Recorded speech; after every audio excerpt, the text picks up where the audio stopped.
So in the House of Representatives, we call this the lower house. We have 150 members, 150 members who are from 150 different areas in Australia.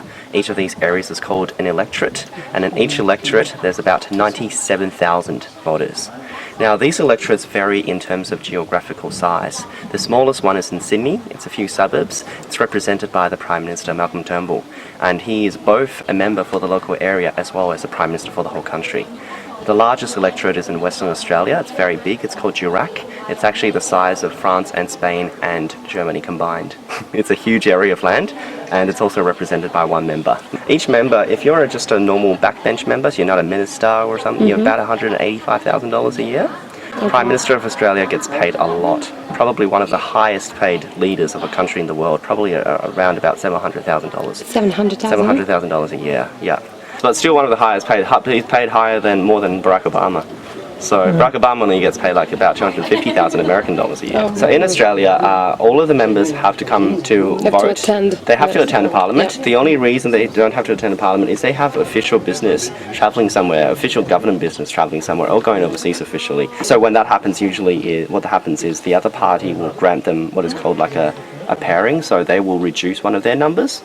But when you're in Parliament, every time they have to vote, they ring the bells for 4 minutes, and everyone have to be inside within 4 minutes to vote. And if you don't come back in 4 minutes, they actually lock the doors and you can't get in. This is to ensure Parliament is efficiently run. Nobody's wasting time, everyone comes back in time to vote. We wanted to know how deputies vote, because in Italy they do it electronically, and actually some of them have the fingerprints registered, but some others don't.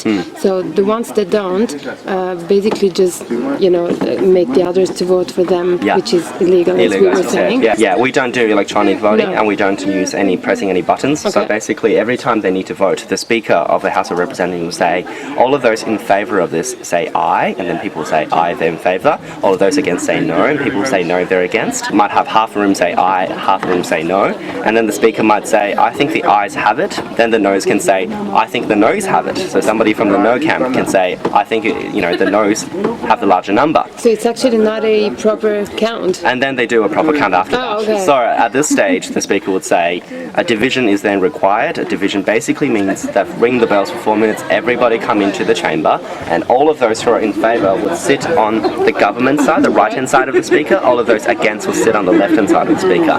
Then they appoint people to count both sides. The Speaker appoints people to count both sides clearly.